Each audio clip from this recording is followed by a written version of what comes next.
obsessively worrying about stuff doesn't fix it. It just takes away the peace of the current moment. You better be efficient because now you got 2 days you're responsible for, and then 3, and then a team, and you get it, right? Right. You guys saw me right before this trying to edit a freaking cover photo on a reel. Took me like 20 minutes, and I was getting super frustrated. That is not the highest and best use of my time. No. I think find something that lights you up. Yep. And communicate that and lean display into that. it on your socials and make that a part of who you are.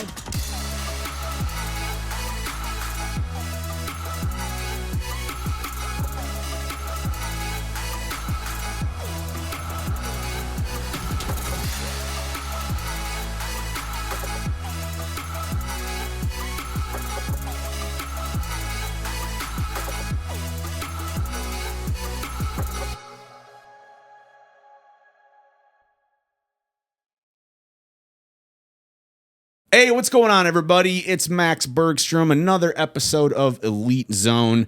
I've got my 2 favorite guests here today. We've got Haley and Ryan, the title masters and social media gurus. How you guys doing? What's up, Max? We are honored to be some of your favorite guests. You guys are amazing. Oh, man, we're stoked to be here. Yeah, well, you know, you're characters. You know, you guys are not I've boring. heard that since I've been this tall. Yeah. You little characters. I have heard that a few times. I'll bet. What were you like when you were a kid? Were you like rambunctious, or were you like shy? I mean, you were like Mr. Network 5000. I could see you being like the chameleon who could get along with any group of people. And what were you like? You know, we were skate rats, so I mean, there was always like a communal dynamic to that. But I was the youngest, so I kind of had to go with what the big people were deciding on where we were skating that day and whatnot. And in baseball, I kind of learned to toe the line a little bit more. Sure, it was more about a team. Yep. You know, but I was always pretty chill. My brothers were way rambunctious and like totally rebellious. Randy, yeah, them and Jeremy as well. And I kind of was just kind of let them fuck it all up, and then I would just stay quiet in the corner playing Nintendo or something. Skate by. Exactly. Yeah, absolutely. How about you? What were you like? So I definitely was the rambunctious one. If you told me no, I always figured out a way to make that a yes. Oh. Some would call it maybe middle child syndrome. Yes. You know? Yeah. Middle child syndrome. Had a little bit of that. Okay. Definitely had an older brother where whatever he did, I wanted to do it and do it better. Mm-hmm. So I definitely was a little tomboy on a BMX bike, motocross bike, snowboarding, wakeboarding, doing all those things. So competitive. Very competitive. Tomboy. And no is yes. Your poor father. My poor goodness. parents. Makes for an amazing salesperson, though. Right? Yeah, I know. It's completely obvious, like, why you're so good at what you do. You know, I was ASB vice president for middle school and had a lot of, like, I definitely was friends with pretty much everybody, but I was the wild child. Nice. And I tell my parents to this day, I apologize to them pretty often about what I put them through as a child. That's good. Make amends. You gotta get it out of your system. Yeah. So, you know, some people toe the line more than others. I get it. Yeah. Right on. Well, look, so very recently I and we've like been looking into like analyzing sales calls, right? So I have a client, we're analyzing sales calls between reps and real estate agents. And what we hear the most, and we've done this, by the way, if you guys haven't done this yet, if you are on the phone, record your phone calls, drop them into ChatGPT and say, hey, how can I make this better? Because it will spit out a ton of knowledge at you, okay? Now, we did this with like hundreds of calls, and the biggest thing, like 3 of the biggest things that real estate agents would talk about would be, you know, my branding. I want a better brand. I want to get better with that. I want a recognizable brand. I don't have time to do everything that I need to do. I need stuff automated. There's too many platforms. It's too much to handle. And the other one was online presence. You know, I want to grow in my market. I don't know how to get to the top of Google. So like these 3 things kept coming up. Right? Okay. And so I want to pick your guys' brain about some of this stuff and get your take on it, because like starting with the branding thing, if I'm an agent and I'm at Keller Williams and then I decide to move to Coldwell Banker, I have to rebrand myself, right? And Keller Williams is probably going to sell to my leads if I don't take them with me. And I don't think that people work with an agent because of the big brokerage they work with. I think they work with them because of who they are, right? Yeah. Mm-hmm. So what we always encourage agents to do is like, you need to have, like, yes, go be with the best brokerage you can and use their tools, but you need to brand yourself.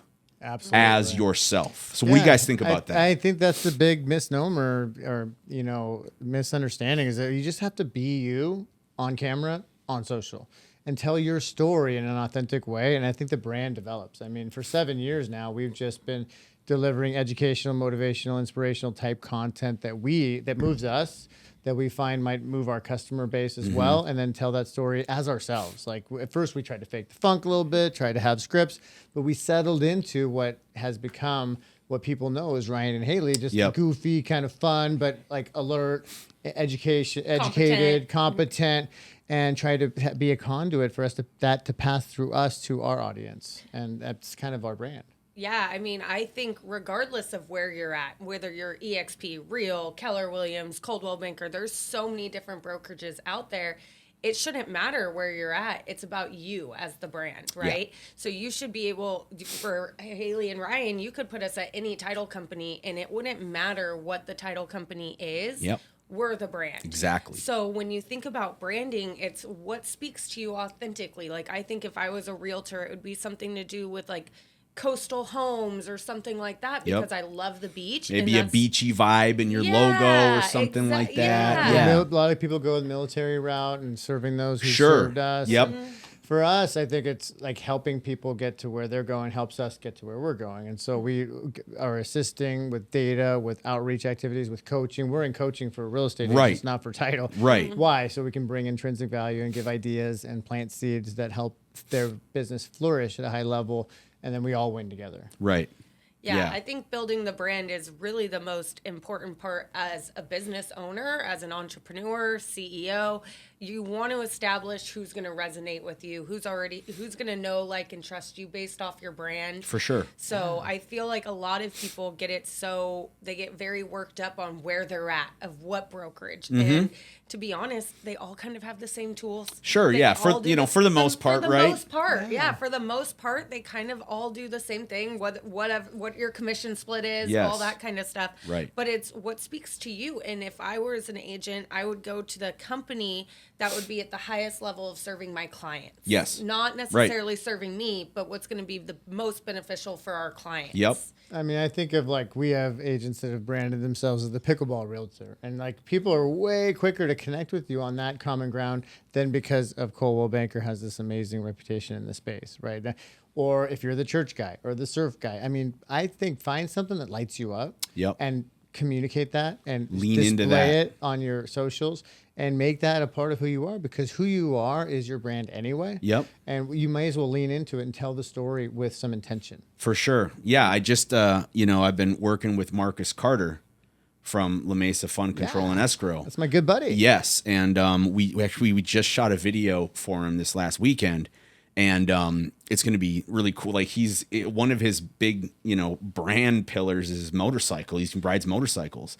Nice. So I'm like, dude, we have to use this, right? And so we filmed this video of him like going to a site inspection, but he's on his motorcycle, and so we're like driving next to him while he's riding his motorcycle, and so he's in the pickleball and gardening and all of this stuff, and so it's like talk business, offer value, all that stuff, but like. That's not, people are going to remember. They're like, oh, yeah, the pickleball guy. I know that guy. You know what I mean? Like, that's the kind of stuff that they remember. So something that lights you up, something that's important. And, so far, like all the stuff we've posted for him, the big ones aren't like, here's why you need fund control. It's, gardening is like growing a business because, you reap what you sow. It takes time. It's kind of the more intrinsic the deeper stuff, the deeper life stuff, which I think you guys are really good at, because you talk about stuff like time management and you like overwhelm and emotional intelligence and things like that, right? Absolutely. It's a mental game. I mean, we did a podcast on regret 2 weeks ago, and it was like it really led to some really useful conversation. I feel like because who hasn't experienced that? And then I think if you can project future regret and then minimize it by still being here and realizing the gift that we have, we can change the future still today. Then I think it just shed a good light. We got a lot of good positive feedback on that. What was it? The regret minimization quadrant or something like that. Wow. Yeah, it's like framework. Framework. Yes. That sounds like something I'd pay $27 for on social media for the template. It's a Jeff Bezos thing. That's what he did when he left his stock company, his Wall Street company that he was working to start Amazon. Cool. So that was his regret minimization framework, I think was the... That's interesting. I've never like seen anything positioned quite like that before. Well, we're both into the Daily Stoic and Stoicism in general, and getting into the controllables and letting go of the non-controllables. And I think that's a really good barometer of where you're at in your real estate practice. Is, am I gripping on the coming market that I can do nothing about, or am I working like hell on the things I can control, like outreach, like working on my branding, like weaving some automation into my business, whether it's CRM or AI or VA or having an assistant post reels, whatever that is, stuff that happens without you having to push the big green button is critical. Like you talked about automation. Yeah. That's another big one that I do want to talk about because, there's just so much that you have to do now. And more as I talk to agents and just business owners in general, they're like, I can't do everything. I even have a couple of people that are helping and we can't do everything. Like there's just so much to do. Right. And like this, like social media and doing SEO and shooting content and, generating sales and leveraging data and creating email. Like it's a lot to do, and dragging right? deals through the finish line. Right. And escrow and title. Right. Exactly. And if you're, like for agents, I mean, they want to be out helping people buy and sell homes. Right. That's what they do. Right. So a lot of them, on this sales calls analysis, like, they were talking about, I can't do everything. And so like one of the interesting things is like, I don't necessarily think you need to do everything. Right. Yeah. But what things should be automated and what things should you not try to automate? That's what I want to know from you guys. Well, I think we get a little caught up as salespeople in general as the shiny object syndrome, right? Like the next thing that's going to help us. And this is going to be the next thing that's going to solve all of our problems. Right. And I know for Ryan and I, we really have chunked it down to like 3 things of like what we can automate, right? So we can automate email blast where we can have those go out where we don't have to push the green button. It's done. It's already set. Monthly, it goes out. That did take some hiring of taking on another company to help us get those out. But they take our videos that we do, they put it together, they send it out to the top realtors in San Diego. Right. You have a system. And there's a system for it. So having that, but like, batching content always helps make it super easy. Like doing things like this, when we have our days, we try to shoot like, what was it? Like 10 videos last time. Yeah. Explain what you mean by batching too, in case somebody doesn't know what that is. So like taking a couple hours, 3 to 4 hours out of the day, having a couple change of shirts. Sometimes I don't even have changes of clothes and it's like, jacket, so, and shooting content and having some templates that you can have where you can do 8 videos in a couple hours and then take those and have it, put it in CapCut or give it to a social media person or go on Fiverr or go on TaskRabbit and hire one of these guys to make you a reel for $20. Right. Where you don't have to do it because we get so caught up in the little detail. I mean, you guys saw me right before this trying to edit a freaking cover photo on a reel. It took me like 20 minutes and I was getting super frustrated. That is not the highest and best use of my time. No. Well, and I love that you mentioned, like TaskRabbit, Fiverr. I mean, I went to, it's Online Jobs PH, it's called, it's workers in the Philippines. Okay. And I have a video editor and it's $2 an hour. Wow. And they cut it. And he's good. Like he's not bad. He's good, That's cool. And so it's like, I mean, well, when I hear people talk about, I don't have enough time to do this, and I understand we are just overloaded with all the things we have to do, but and all the things people are telling you to do. Yeah. I think you got to keep the main thing the main thing. right? And that's lead generate, talk to people, nurture relationships, because that's the $500 an hour work. And it's easy to get caught up in some of this other stuff because I feel busy, but I'm not moving the needle in what really matters, which is revenue generating activities. So the first leverage you can get on that is time management. You have to block your time. You have to get the most out of your day, and then you can get help, like whether that's a virtual assistant or an actual assistant live in person. Or some system. Yeah. Or like a CRM. tool. Yeah, something that automates texts or emails and well, I'll lay it out like how that. I did it. I got the most out of my day, or got better, and I'm always getting more efficient. I can get way better. And then I got an assistant that I just took all the stuff that I didn't want to do and gave it to the assistant and continued doing my stuff, which lightened my load, right? And gave me more hours in the day. And then we used a CRM, which made us both more efficient, which I didn't have to do the emails, the texting, all the interface, and the reading of the prelims, all that. And then you can start putting systems in place. So it's kind of a journey. It's first, you get leverage on yourself and get the most out of yourself. And it helps because then you can teach an assistant how to get the most out of themselves. Yeah, it's very difficult if you haven't been through that and broke through those thresholds, how to explain to somebody else how they're going to do it. Yeah. And now you got 2 days, you better be efficient because now you got 2 days you're responsible for, and then 3, and then a team, and you get it, right? Right. So I think it starts, you can't skip this step. Time management is so critical. I think so many people in our industry, and that's why we see a lot of the assistants kind of be like revolving doors, because a lot of us, like Ryan was saying, we can always get better with our time management where we're more efficient.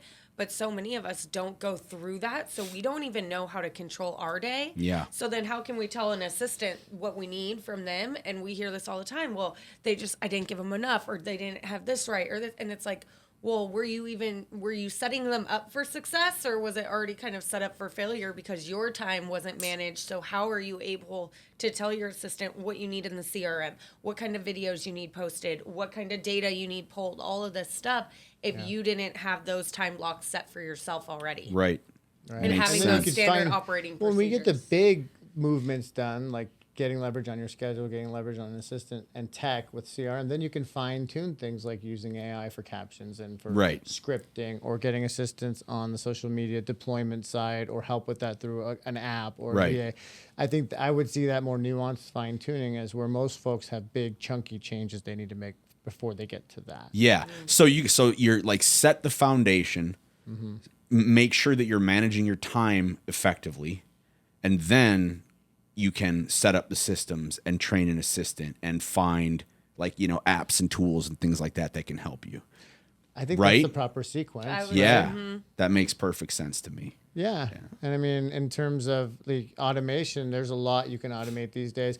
Like we run a Facebook group with 1,800 people now, started with 300, and most of the stuff scheduled out. So there's 4 drops a day, and on posts on this private Facebook group, and I largely spend an hour scheduling out posts, and it buys me 2 weeks or a month at a time. So I don't have to spend a lot of time in there. Yep. But there's content every single day, and we treat our other social platforms similarly. But just an ounce of scheduling can save you pounds of time on the calendar, right?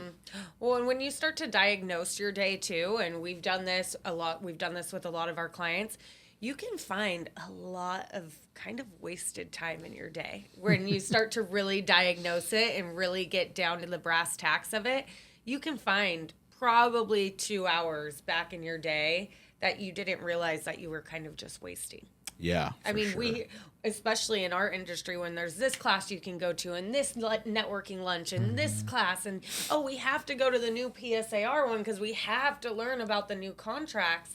Like, it's really easy to get distracted when there's so much going on. But to Ryan's point, it's about having those fundamentals down first. Like, our biggest thing is lead generation, and lead generation causes revenue, which usually causes a lot of solves a lot of problems when you can then get an assistant, because now you have more revenue. Right. You then can get the next CRM that's really has the bells and whistles to pull everything from the MLS and make sure that all your buyers and sellers are on different drips and they're getting touched on every week. So that's where the main issue really lays around it. Is I don't think in our industry as a whole we're doing enough lead generation, and that's the one thing we can control. I feel like personally, I'll wake up in the morning and I grab my phone first thing, which is just like not a good idea. And then I'm like, and you know it's not a good I know idea. it's not a good idea. Max. I know it's not a good idea. And then I'm like, for like 45 minutes, I'm like mindlessly scrolling, right? And lying in bed. Those are minutes you'll never get back. Right? And it's like sets a crappy tone for the day. Yep. I like the analysis of, really like looking back at like, am I like zombieing through my day? Am I aware of what I'm doing? Well, how you start your day sets the tone. I mean, Sure. I'm a little bit crazy with my morning routine, but give them what an example of a normal person's routine should look like. So like that for me was honestly one of the biggest game changers I have made in my life. Like straight up not looking at my phone first thing in the morning. Yeah. The one thing, I put my phone on sleep mode every single night Okay. from like 8 to 6 a.m. So it goes on early. So if you try to get a hold of me, usually after 8, like my phone is on do not disturb. It's on sleep.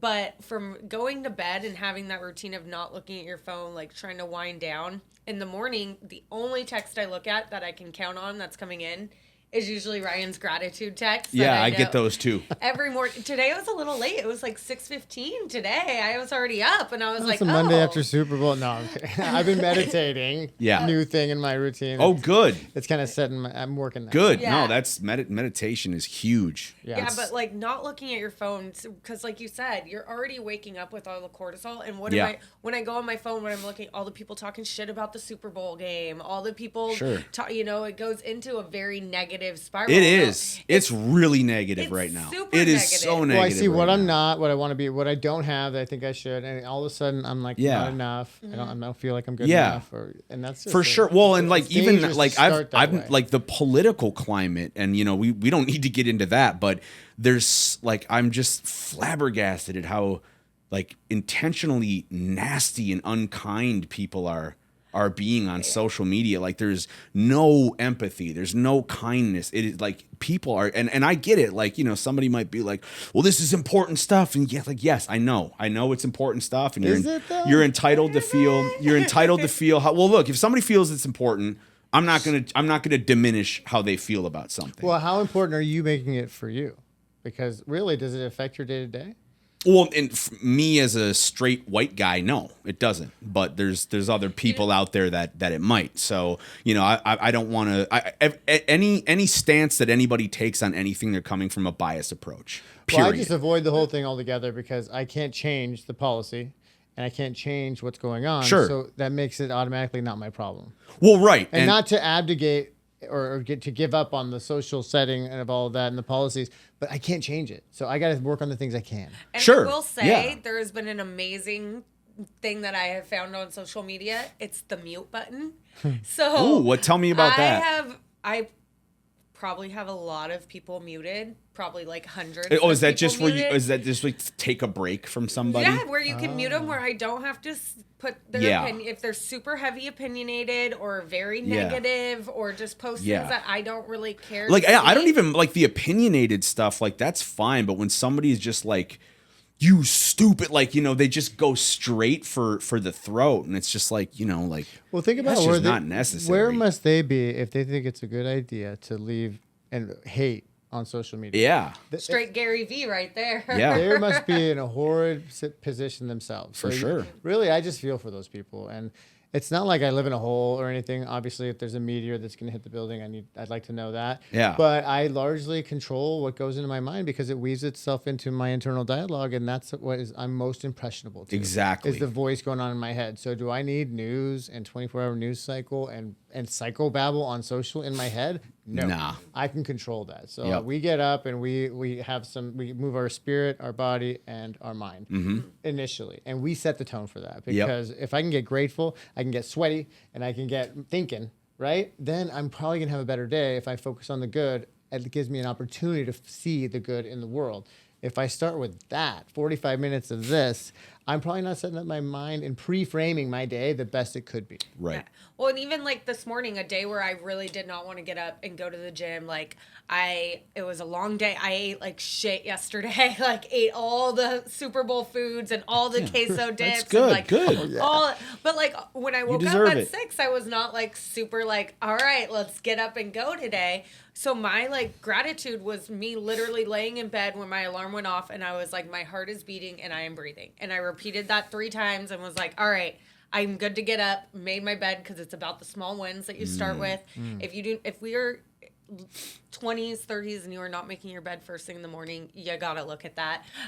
Don't judge me. That's an easy one. There's no judgment, but it's the easiest way to start your win. You know, it's something about coming home to a nice, clean bed. I love it. Yep. I grew up making my bed every day. But having those routines of like just getting up and moving your body first thing and not getting into the desk scroll of looking at your phone.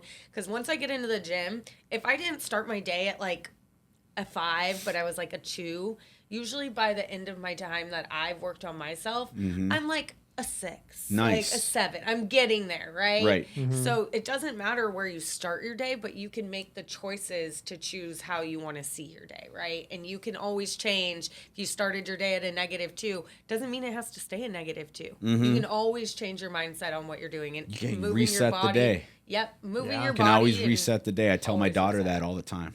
Always. Can always reset the day. And throw on a podcast instead of consuming news or garbage, social, something that's constructive, something like time management, automation, branding. There's so many. I mean, you can take college courses just on drives that you have places, from between Tom, Tony Robbins. Yeah, all Rob the knowledge Dial. is out there, right? I mean, you can find it. Really, it's a decision at that point. Are you deciding to give into the fear wolf, or you decide to feed the courage wolf, right? Are you educating yourself to be better and see the positive in the day or the negative? Because what you go looking for, you can find. Both are available. The shit, the bad, the horrible, the world is ending, or it's amazing, this is the best time to be alive ever.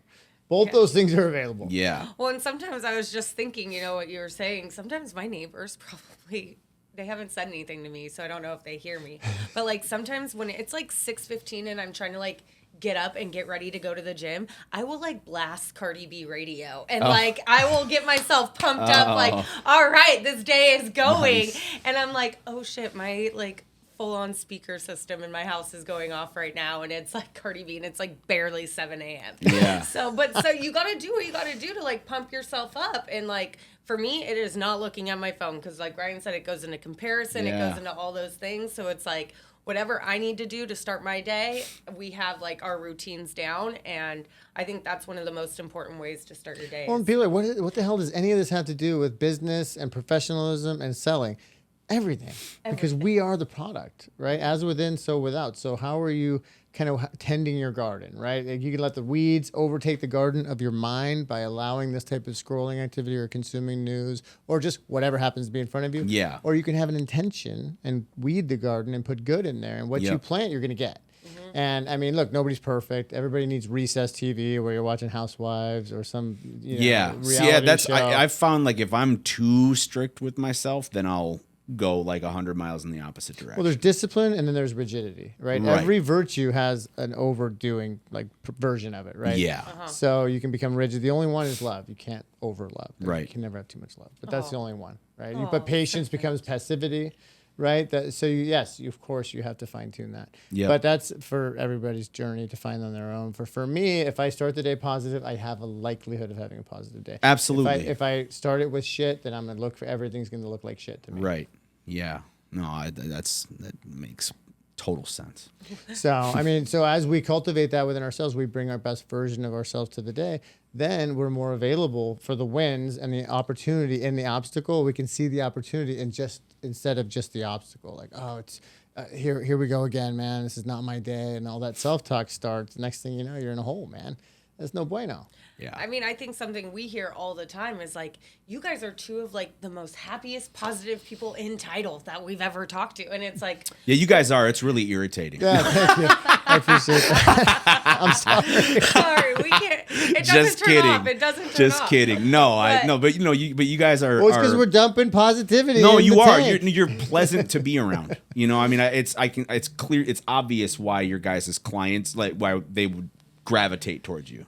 Oh, you know what I mean? I think you definitely give off energies and you give off vibes. And when you call us, do you want me answering my phone and be like, "Hey Tom, what's up today?" Or do you want me to be like, "What's up? Like, how's your day going?" And like there's times where him and I are on the phone and like we have to walk into other rooms. I am like a phone screamer, especially if I'm very excited on the phone. I am like, let's freaking go. And like he'll have to get up, go into the other room. I'll have to get up and go. But that's because we're like genuinely excited when we get to help our clients. Like that's what lights us up. That's when we're filling our minds with positive stuff and different stuff going on in the market. That brings our conversations, like we're able to insert that energy for our clients. Like right. if they're having a down moment, it's like, okay, when was the last time you felt this way? What triggered it? Okay, what triggered to get you out of that? Like ask those questions. Like so you guys are like therapists. Oh yeah. Yeah, a lot. Well, and that's why selfish with the morning to be selfless with the day, right? So selfish with in COVID, we learned this, and we went to an everyday huddle, and I said, you know what, we got to be moving our bodies. We got to get out under the sky.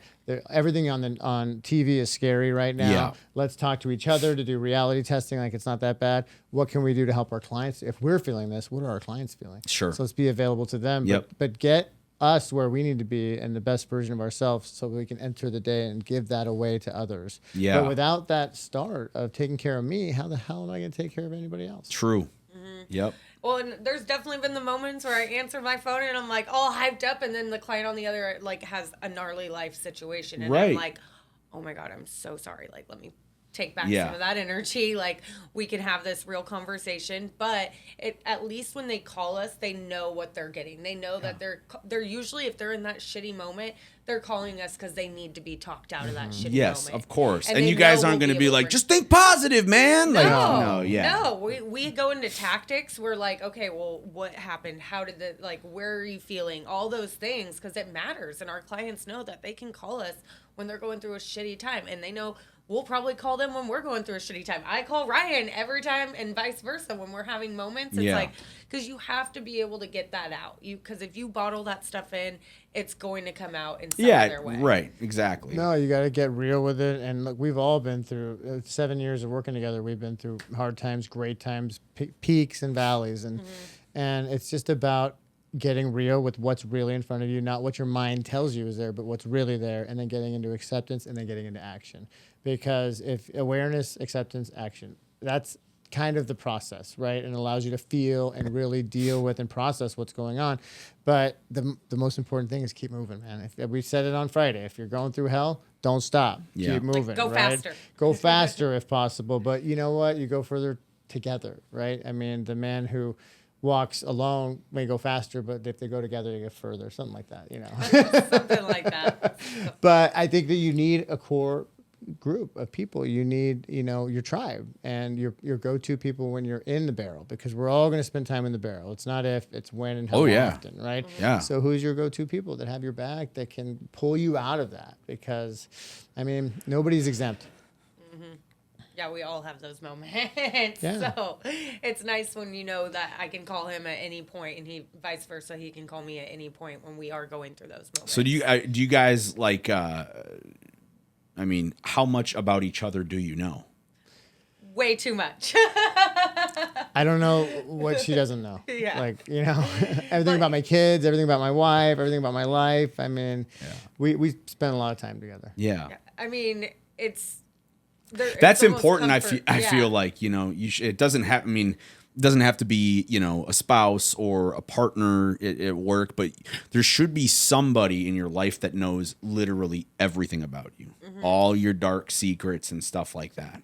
Yeah. Because, that person is going to be able to, if you can be vulnerable enough, you're not hiding things. Right. That you were as sick as our secrets, right? Exactly. Well, we have a thing on our team. It's like, bring your whole self to work. Like, bring everything you got going on. And thankfully, we have a very tight core of us three where it's like Katie and Ryan know I'm pretty sure they know more about me than I know because I've told them so much. Yeah. Sometimes I'm like, do they need to know this? Yeah. Yeah, they do, because I need to get it out. Like, I need to process this. Yep. Yeah. And Ryan knows I'm a big vocal processor, so if it's on my mind, it's coming out, and I need to have a safe space for that to come out in. And thankfully, we do have a very tight little tribe where I know he's not going to judge me, I'm not going to judge him on anything, and we're able, we all go through shit, and you have to have somebody that you can talk it out with, because when you're not talking it out and then it's just bouncing around in here, that's a scary place to be. Dude, yeah, because if I screw something up, I want to kick myself in the face internally about it until I just dig a hole and lay down and die in it. But when I say it out loud, it takes the power out of it. And when somebody says, yeah, I've been through that, then, Yeah. oh, now I'm not alone. And that not aloneness gives me hope. And now I can proceed into that whole action part. For right? sure. And same with her. She's maybe feeling down on herself and this, and I dropped the ball on that. And she gets it out. It's like, oh, I've done that 100 times. She's like, oh, okay. So I'm not alone. Yeah. And then we just keep on going. That's why I like watching kids and like dogs. Like, have you ever seen a kid running and then they trip on something and they fall and they're like, they cry for a minute, but then like right after that, they're just right up and back at it. Mm-hmm. Or a dog do something like they're not like, geez, why did I fall? God, I'm such a piece of shit for falling. I should have been more careful. Yeah. I'll bet my friends didn't do that. You know what I mean? Like they don't get like wrapped up in like they stay present. You mean? Yeah, no. Yeah. They're just right back at it. Like, okay, it was a mistake. Whatever. I'm good now. Let's go. Like what a beautiful way to be instead of over analyzing. And really, like all the one of the hardest lessons to learn, and I'm nowhere near perfect at this, but like obsessively worrying about stuff doesn't fix it. Mm-hmm. It just takes away the peace of the current moment. You feel like, well, the more thought I give this, the better handle I'll have over it. But it's really not like that. Yeah. If it's a controllable, then you can do something about it. So you don't need to worry. You make a plan and you do it. If it's a non-controllable, you can't do anything about it. So even if you worry about it, there's nothing you can do about it. The human animal is the only one that will sit around and obsessively wish for a better past. Yeah. Think about that. Yeah. That's it's crazy. insane. Well, and I think it's like 80% of the stuff we worry about doesn't even happen anyway. Yeah. And then only like a certain small amount of what happens is never as bad as you think it is. And going back to what you said about the kids thing, one, I guess I don't have kids, so I'm probably the only asshole that still like laughs when I see kids fall. I'm like, that's kind of funny, unless they're like really hurt. That's actually always awesome. tell them like you're good, because they look to you on how they should respond. Sure. That's normally how they react, right? If the mom or somebody's like, "Oh my God, are you okay?" They're like, exactly. But if they're like, "Oh, you're good," like, you're good. Get up, all right, brush that off, like let's keep going. Safe. Yep. Yeah, they're like, "Oh, I'm good," and they might cry for a quick second, but they're like, "Oh, I'm good." Yeah. Like, and if anybody's listening or watching, don't act like you don't laugh at kids when they fall too, because it's pretty funny sometimes. No, look. I watch those YouTube People channels. in general falling down is hilarious. Okay, really funny. Okay, and if you can't laugh at yourself, then what are you doing? So, right. I love that. Well, look, before we wrap it up, what's new in your guys' world? What's on deck? What's on the horizon? What new fun tools and videos and what are you guys doing now? You're always doing something. They're real doers over here. Well, I would just to close the loop on it. I think that Haley does a really good job of checking me, and then I check her when we get out of the main thing, which is nurturing customer relationships, instigating new relationships. That's got to be key, because I can feel really busy by checking my email all day and not get any real work done. Right. So I think that there's a loss of that in our real estate culture, our real estate kind of bubble here in San Diego, is that people want to find a way around it, under it, through it, over it, instead of just doing the damn thing, which is pick up the phone, talk to your people, put content out there that's useful to others, not egocentric, but customer-centric. Those two basic things are really going to get you a long way, I think, in our world. Mm-hmm. Oh, yeah. We watch we study videos pretty much, and we watch a lot of videos. And I know for me, when I see the ego-ness or like the egocentric of the video, it's an instant turn off when it's like, I just bought this $1.5 million duplex and here's how I did it. It's like, for me, it's like, who's that about? It's about you wanting to show off what you just did. But there's education behind it, where if you made it about like, hey, how do you purchase a $1.5 million duplex? And here's the benefits about it. Completely different than here's how I did it and watch me do it. Agree. So we try to make all of our videos about the customer and about what are their dreams, their hopes, their fears, and we try to address that. Mm-hmm. Yeah, like case studies of what's working elsewhere that they can apply that move the needle today in their business, right? They don't have to wait about it. They don't have to ponder it. They don't have to take a test about it. They can just do it. Yep. I like that. Yeah. How about you? What's new in your world, buddy? Nothing. It's actually been kind of nice, just a little bit of a plateau. But I've been doing this thing lately where I will like sit. A lot of times I do it in here. Just sit for like an hour with nothing. That's good. Just nothing. That's when the best ideas come. Right. The lost art of thinking. Yeah, exactly, right. And it's like I meditate, but this isn't meditation. It's like it's like the do nothing method where you just sit there and do nothing, and it can be agonizing, but yeah, like the whole zombieing through the day thing. Like 2024 was just a shit year for me, terrible year. So I'm trying to kind of get away from that this year, and I'm going to be 40 in 3 days. So Whoa. Happy early birthday! I know, right? Isn't that Looking crazy? good, buddy. Thank you. Yeah, I have a young face. I've been told. You look so like mid-30s, early 30s. yeah. So I don't know. youngsters, But everything's okay. The gratitude thing. I'm big on that too, and. Are you taking on new video clients like Marcus? Absolutely, yeah. New video clients. I got a contractor that I'm, hopefully going to start working with.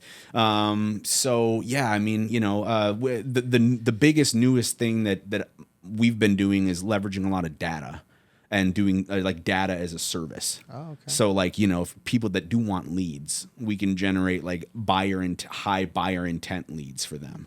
Because we've got tools that analyze billions of URLs and That's people's good. behavior. Prices are going up this year. Right. Lock them while you can. Right. Man. These prices are only going one direction, according to Tom Ferry this morning on the call. Yeah. Yep. So I don't know where else they can keep going higher, but they're going higher. So they're going higher. So that's why it's important to manage your day, automate what you can, right? Have a strong brand. And if you're a real estate agent, for God's sakes, reach out to these guys. How can they do it? RyanLipsy.com. We're all over socials. Haley Collier. yeah, if you go to our social, I think if you just Google our names, our phone numbers come up. We are very easy to find. It does not take long to find us. Yeah. I feel like it's like 6 degrees of separation with you. Like in San Diego, somebody knows somebody, but it's only like 3 degrees. Like every third person you see knows Ryan. I'm trying to be like Kevin Bacon, man. Yeah, 6 degrees of Kevin Bacon. Yeah. Awesome. All right, guys. Well, look, I hope you enjoyed this. Leave us a comment. If you want to, get in touch with these guys, please do. Check them out on social media. They always have great video content and lots of education, lots of sales content. So, look, start your morning off right, and I will see you with my next guest next week. And have a great day, everybody. Bye.